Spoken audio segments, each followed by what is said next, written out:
So, Highland Noise Podcast. I'm Shane, I'm Glory. and we're here with. And I'm Black Cat Bill representing Dropout Kings. And we're some questions today about their new album, Yokai. So, congrats on that, by the way.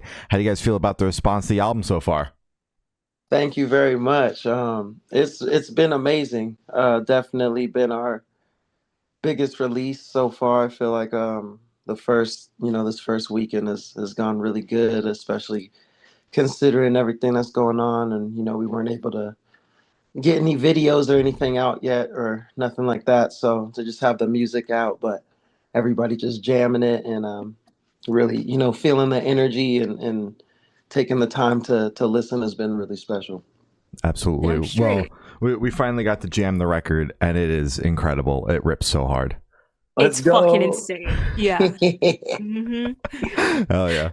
Thank you guys. When we went out to record it, it was a really kind of surreal experience because Adam, how he kind of got connected with Thrasher and Joel to mix it and everything was kind of like a weird pipeline of just knowing a person and working with them and then hit it off with them and then they were like, oh, I know this other guy who likes your guys' music, and then like we ended up meeting Thrasher and stuff, and he was like, yeah, I'd like to, you guys are some young guys coming up, let's see if we can make something new and just kind of shake the game up a bit. And so we were just really excited to get out there, and it was just the whole time it was just like a riot, so it was really fun. That's great to That's hear. so good to hear. So, is there any meaning behind the album title or cover art? Absolutely. So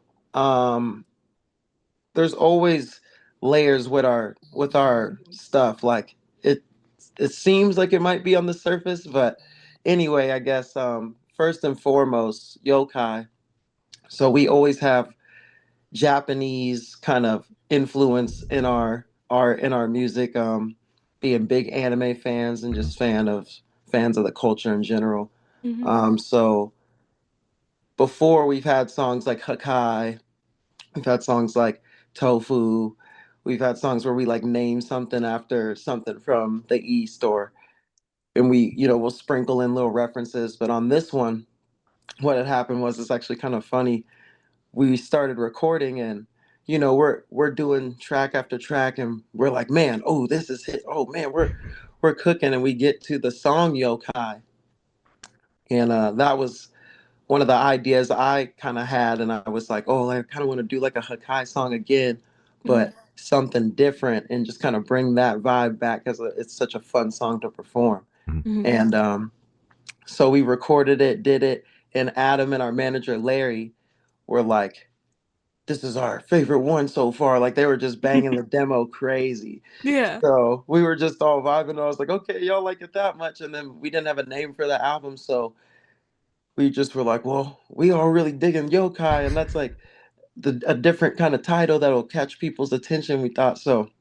We picked that, and then spiritually, we felt like the definition of yokai is like supernatural, or like like spirits, demons, like things that are kind of metaphysical beyond what you can see or kind of understand off top. So we wanted to pick a title that we felt like captured the energy of our, not just our adoration for science fiction and kind of like nerdy weird fun stuff, but also something that kind of mirrored our experience from just like the trauma and the demons that we've had to overcome in our own lives to even get to this point as a band and get to where we are as individuals and as young men. So Absolutely. Absolutely.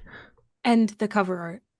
oh yeah, and of course the cover art. So the cover art. So shouts to Rob. Mhm. Mhm. He is our guitar player now. He's our singer, so he'll be singing in place of Adam. But we're definitely excited. We got to keep it in Mhm. house and stuff. But that being For said, sure. our Rob's like a great artist. He does tattoos. He can draw like perfect portraits of people's faces on people's skin. So he's just like crazy. Yeah. And we again just in the we wanted to keep more things in house the more we've done. So we were just like, I was like, Rob, you gotta, try to whip up a cover art. Him and our old drummer Trevor had did the cover art for Audio Dope. So I was like, yo, let's bring something back. And Rob did the Riot Music cover art too. So I was like, just keep doing them. And I have another project that I do in my solo time called Floral Swords, and that's like a whole manga and all this other stuff that I'm writing myself. That's dope. But we Mhm. kind of cross over some things from my story with the band music too, because in my head the band music is like the theme music for a lot of the story. Yeah. So the cover art kind of represents a character in the story, and his overview of like looking over the world. So it's kind of like an Easter egg. So I'll just kind of like leave it at that. But in general, right, he's like a big kind of yokai-ish monster. So you just get this presence, and you see the color art, the color palette just pop, and you see this like kind of creature in the city, and you're like, yo, what is it? Like we just wanted to have an album too, where you just kind of somebody just saw that, they'd pick it up and be like, I gotta check Mhm. this out. Yeah, Like that's dope as For hell. I sure. love it. Huh. So can you tell us a little bit about the writing process for the album? yeah, so this is gonna probably surprise some people that don't know us as well, but Adam and I have I don't even know how to explain it, but we Mhm. literally, it's like telepathy or something. Yeah. So we would just, people would think we would like write, most people think we write a lot of our songs over like a certain time period, or we try to we have ideas all the time, so sometimes we come with demos. But in this one, Adam had a few, but we really kind of just came in there pretty bare bones and just wanted to go from scratch. Mhm. And we both can like write pretty fast. We just need to, catch the vibe and figure out like, okay, what's the subject matter? What do we want to talk about? And then we're just off to the races. So getting there was kind of like came more just prepared. Like myself, I was kind of more like in director mode. Like I was like, okay, I just want to try to get everybody in the position where they shine and Mhm. let them just go crazy and do their thing. And Adam was kind of more came in, and he was just like, he just had energy about like, okay, um, I want to make this kind of song. I want to make this kind of song. So we were just kind of, bouncing, but we had it pretty organized for ourselves. But we wrote the whole thing in, I think, like 8 days. Damn. Woof. So yeah, it was just like a went in there and just banged it out pretty much. Yeah. Two, 3 songs a day. We ended up having a couple extra. So, possibly on the next album, you guys will definitely still hear Adam's voice on the next album too. So Oh yeah. That's I'll, good. I'll, I'll hit y'all with that. Like we haven't even started thinking about that yet, but other than that fact, but just to say that, yeah, we went in there, guns blazing. Kevin was just like super enthusiastic too, so that really had like our spirits up. And he was showing us some music he made with some other bands, and a couple of the songs that we have on this album, Kevin had that he wrote with other bands, and they Mhm. ended up not using them, but they were his songs. Mhm. So he had a couple stashed, and he was like, I don't usually show people stuff, but he's like, I feel like some of these songs would fit your guys' vibe, and you guys might like them. So he showed us some stuff, and we were like, oh, okay, yeah, we can Like, we damn. can work with these. So we got to pick up some from him, and then like yeah, do a bunch from scratch, and Yokai was the final product. But yeah, it was really just kind of just like a classic studio vibe. We are just in there goofing, laughing. We did a lot of gang vocals, which is something we've never done, so that was Mhm. really fun. Just getting everybody on the mic at once and just chanting and screaming stuff. And but yeah, it was really kind of just a almost like a big like freestyle session that was like organized, and then like from those we kind of just turned into whole ideas and tracks. Yeah, it sounds like you guys were locked the hell in going into the studio. But I'm curious, was it a conscious decision to go in like with kind of bare bones, or was it just kind of what happened because of various different scheduling and things like that? I feel like it was definitely like a combination of both. Like usually we want to go in and probably have a little more um like created and ready to try to build off of. But everybody definitely is our because our band's so split up and everyone lives in different places. So it was kind of like one of those things when we finally got together again after tour earlier in the year. Everybody had been doing stuff with their individual life and getting things in order. So then when we got out there, we were just kind of like, okay, let's just get out there with clear heads and good attitudes and just have a good time. And we know we can just figure it out. So we kind of just winged it, but classic Dropout Kings. That's fucking dope. Yeah. Yeah. So, what song off the album took the longest to write, and which one is your personal favorite? Oh man. Um, Okay, I'll answer those in reverse. I Okay. Okay. think my personal favorite is First Day Out. Um, it's just so upbeat and inspiring, and I feel like that's the whole energy that we carry as a band, and especially that's who Adam was as a person, like always trying to overcome any negative energy and just put it all on his back and just transmute it and just do some crazy alchemy and turn it into a positive. And he was so good at that. You know what I'm saying? You almost just got used to him just being that type of person. And so on that song, I feel like his Lil Aaron helped us write that song. And I feel like, he was really cool when he came in. We were vibing, and him and Adam just cooked that up. And when Adam just sang it, everybody in the stew is one of those ones where you could just feel like, what I'm saying, his heart and his soul like pouring into the lyrics, especially on the verse that he wrote, because he was just talking about, right, he literally doesn't want to just be a rock star drug addict, you know what I'm saying? He wants to be an amazing person and relearn how to live his life and be, the best person he can be and be just keep inspiring people. And so that I just feel like is super special. And sometimes in our music, we get so chaotic and we get so turned. We definitely want to make sure people don't lose the overall side of our music, which is definitely always to motivate, inspire, encourage you to believe in yourself and feel like you have the willpower and the resolve to get through anything in your life and come out better on the other side. Mhm.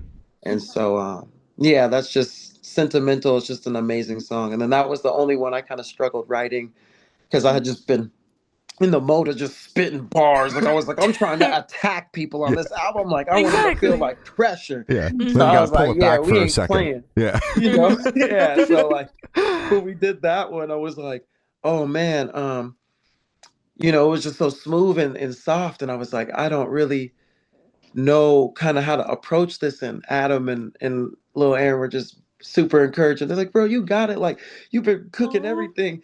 And then Hmm. I remember I went outside with Adam, me and him one on one, and I when I finished my verse and I kind of like sang the harmony to him like one on one because I was kind of like nervous, and he was just like, Hmm. bro, this is so amazing. This is like, man, Aw. you got a sick voice. You got to go in and do that. So like I went Yeah. and sang it, and everybody like really liked it. And they're like, oh, this is such a cool switch up. Like no one's going like expect this from you, Bill. This was tight. And I was just like, dude, thanks. So like I was just happy how the whole song came out. And yeah, so that's probably my favorite for that reason.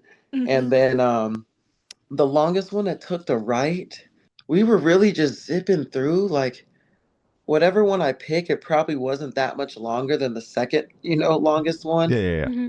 Hmm. Um, I'd say maybe like Dead Name, because the whole concept of that was really different. When we were writing that one, Curtis Peoples came in. Shouts to him. He helped us write that hook and stuff. And I just remember like it was one of those ones when we heard the music, we were like, oh, this like as it started getting creative, we were like, this is gonna be phenomenal. But I think Adam kind of had like a harmony first, and we didn't, we weren't sure where we were going with the song, but we just really liked the music Kevin was writing. So he kind of came up with a harmony, and then I think Curtis kind of started putting some words to it, and came back to Adam, and they kind of went back and forth and came up with that whole hook. But and then we kind of the idea as they were writing it, we kind of came up with was like it it's like a song about, so in retrospect, after now that we're here and Adam's, leveled up, a lot of the music on the album seems like we were writing it like almost like we knew something was going to happen or something, you know what I'm Mm-hmm. saying? And it's kind of like a really eerie thing. It was like when we dropped Glitch Gang and we had the song Virus. And when that was like right when COVID was taking off, and when that Mm-hmm. happened, so many people were just kind of like, yo, you guys got like the virus kind of stuff on your cover, and you named your song, your lead single that, and like, were y'all like predicting this? Did y'all like? We're like, no, we was thinking about something way totally different. I'm thinking about like, like we're like, right, it's Glitch Gang. Like there's like, people are, there's a virus in the social stuff, and we're trying to Mm-hmm. change and break away from the system and stuff. But then, things like really reflected that in real life in different ways. So anyway, at this rate, for Dead Name, we were writing the song, and it was more of like a ode to like, it was kind of multiple things. From my perspective, it was like our ancestors, like people that are indigenous, people that are Afro American, that are black, what have you.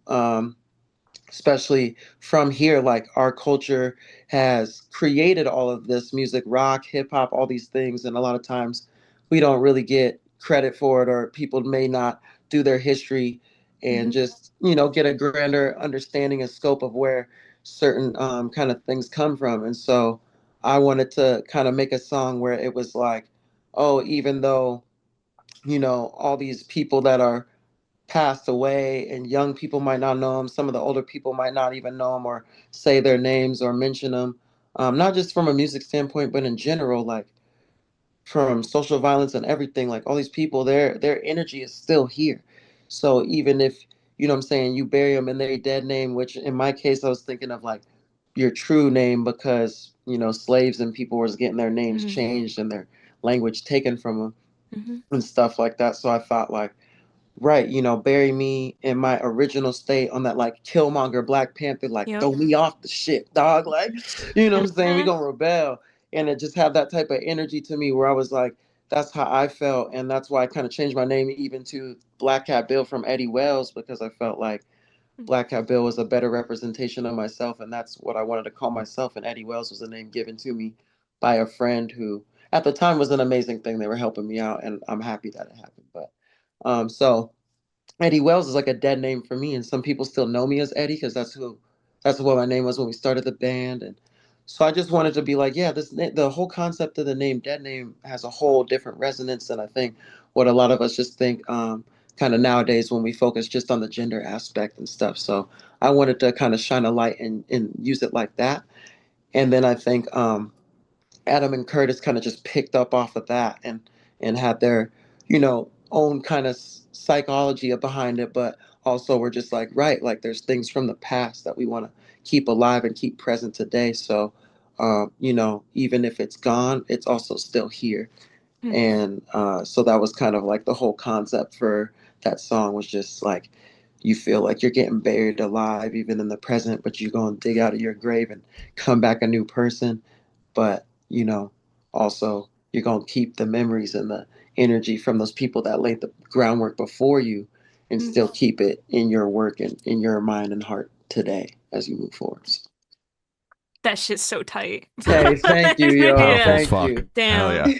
Yeah. Damn. All right. Um, We be trying to do some things. Yeah, and you're doing it is the thing. So you're not even trying, you're doing. That's No, insane. for real though. I appreciate Goddamn. y'all, 100. so would you be able to tell us where your headspace was at while you guys were creating this album? Yeah, we were. I said we came in with the energy. We were like, okay, so Adam had us all super pumped because he was like, yeah, we're going in again to meet Kevin Thrasher, and I'm not like, I wasn't as familiar with. I'm always learning more about the rock world because I grew up so much doing just hip hop stuff, and so I was like, okay, like I know this guy's been with some sick bands and worked with some really dope people and stuff. So sick, like let's see what it's like. But we kind of went in there all just excited in a good headspace, and yeah, when we got in there, it was really just like there's just such a creative energy, and Kevin had a couple people, like I said, pop in. Canner came through, another artist. She's from California, and she popped to help us write Eye Bleach, as well as there's another John that she was it might have been Devil's Devil Fruit, or I don't remember, but she helped us write a couple Johns. But anyway, she sang too on Eye Bleach, so shouts to Canner. But yeah, it was just like it was cool. We were just in there jamming. Kevin was upbeat, like I said too. So I feel like it was just a classic kind of. We were just jamming. We had different kind of things on our mind, but all the any of the negative stuff that we kind of were going through and we had on our mind, it was kind of like perfect while we were in there, because we were just like, oh cool, we have all these emotions and all this stuff that we want to talk about. So that's why kind of how we knew, like, okay, we don't need to go in as prepared with our words, because we definitely have like some ideas and have the energy. So once we just get going, like the words will just come out. And so that was kind of like our whole energy going into it, and that's like exactly how it went. So there's really, it's nice when those type of things work that way. Yeah, I'm glad it went according That's to plan. great. Yeah. Definitely. Yes, thank you. Because yeah, we it was funny, we got there like a little late. We were supposed to have a like 2 or 3 more days to record and do stuff, but we had to go through some stuff and ended up getting out there late. So we were already kind of like pressed, like, uh-oh. But Hmm. at the same time, we were like, well, we know what we do. Yeah, So Hmm. gotta we just cook it went in up. there, and yeah, it wasn't no problem. That's good. Exactly. Damn straight. And this one should be super, super quick off the top of your head. I want you to describe this album for new listeners in 3 words. No more, no less. Unique, Yeah. impactful, and radical. Ooh, damn Those straight. are good. Yeah. Those are really Solid. good. Yeah. Solid.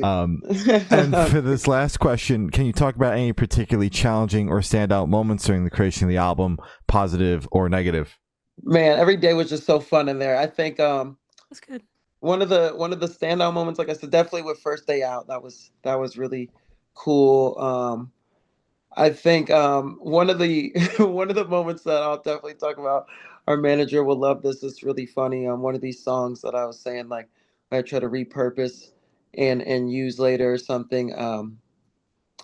When we made it, we were loving it, and we are having demos, so they're not mixed. We're like cranking stuff out and like going home writing some new stuff coming back. And Kevin's kind of doing some pseudo mixing overnight, and like we're figuring out, like, oh, we're gonna use that, we're gonna use this, whatever. But we had this one song, and we we were making it. We're turned up, and we were having like a blast. We came up, we're like, "Yo, this is tight! Like, this is gonna be a banger!" And we sent it to our manager, and he was just like, "This song is ass. That's the worst song y'all No! ever made." Oh my God. And it was Love the like, brutal yo, honesty. and that's why we got him, though. I love Larry to death for that, Yeah. because he's always brutally honest with you, but it's always out of love. Like, you just want to see stuff be the best it can be. And Absolutely. that being said, I do think the song's amazing. Like, it wasn't mixed, so the stuff that he don't like about it, like, I think a lot of that is like from just how it sounded. But Hmm. that being said, yeah, it was just funny. He gonna give you his real opinion. So me and Adam were just like, dang, what? Like, you went in on this. He was just like, Exactly. nah, bro, don't use that. Like, and it He was said, this just shit's hella funny. ass. So That's like, crazy. you gotta just be able to take the criticisms and roll with it and stuff. Hmm. So it was funny, but it was still really fun to make the song, and we still like sing the hook a lot to ourselves, like in the band and stuff. So I feel like we'll still come back to figuring out how to use it on the right beat and everything and get it right. But Hmm. that was just a funny time. That was probably like the hardest like thing as far as creating like that moment. We were just like, damn, because we were like, everything was just fire, fire, fire, fire. So it was just funny. And then probably standout was, while we were recording, one of the days or 2 of the days or something, like Fleetwood Mac was like in the studio, like in the other studio in the Oh, house. just casually. Yeah. And yeah, they were just like out there, and we kind of like walked past them a couple times, and Kevin like was talking to him and introduced us to a couple people or something, like a couple, like, just shook their hands and stuff. But I was just like, wow, like that's Fleetwood Mac, one of the Yeah. biggest bands on the whole planet. Like that was so Yeah. cool to just Just they were sharing a just building super with them. chill, just doing their thing, working on whatever they were. I'm sure it's some new is about to be some crazy super flames, but yeah, it was just cool to be in a space like that and be like, man, we're in the same, Travis Barker studio, and like really Mhm. amazing other people come here too. So it was just really good energy and made us feel like, yeah, man, we keep working hard. We can, get ourselves on that level too someday. So Mhm. That's Damn great. straight. I You love belong that. there. Mhm. Um, you already did sooner than later. You feel me? Damn straight. so as I said, that's all the questions I have today. Is there anything that you would like to plug? um, hey, just Yokai's out. Jam the album.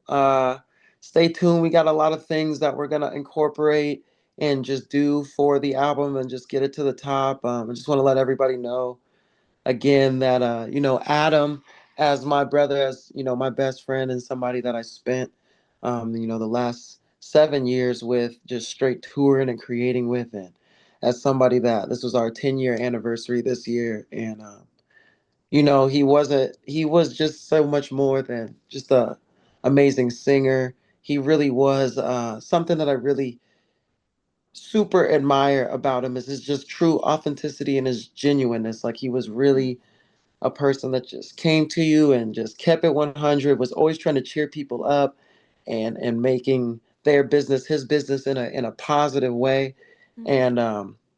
And you can ask any of our fans and all of our fans out there that see this. Much love to you guys. I know you guys know that's like a MO for us when we go on the road and online. We try to do our best to respond to comments and to go out and actually connect with our fans, not just sing to them and have them cheer for us and buy our merch, but really, hang out with y'all at the shows and as we get bigger, try to do special things for you guys. So, and that's all just following, the bar that Adam always set and wanted this band to be about, not just us being, the best trap metal band that ever was and really pushing trap metal and pushing pushing a version of new metal back to Mhm. the spotlight and helping the music scene just reincorporate that and love it, but also to just again give people that energy. All of our music's always been about it's always been just coming from stuff that we really go through. So I Mhm. think on this album, when you're bumping Yokai, just remember too that we're always we wear our hearts on our sleeves. We're kind of those type of dudes. We still enjoy our privacy and stuff, but we love to just cut loose and let you know, like, hey, we if we going through something that's hard, like you gonna know. Yeah. It's not gonna be a Yeah. secret, and if we're feeling good, you're gonna know too. But regardless of the fact, we're always gonna bring it to you in a positive way and in a way that hopefully makes you feel like you can do anything. And that was what Adam is all about. So we just want to keep that energy going and lift it to as high as we can get that message to across the whole world and let people know like that's what life's all about. But thank you guys so much for having me. This has been a very awesome interview, and Of I love the course. album. It's my favorite one we've made so far, so I'm really happy that you guys liked it and people have been Oh, jamming it for sure. Hell yeah. hell yeah. Well, we appreciate you taking the time to chat about the record with us. Mhm. And thank you for now. It's been Black Cat Bill from Dropout Kings, and we have been the Good Noise Podcast.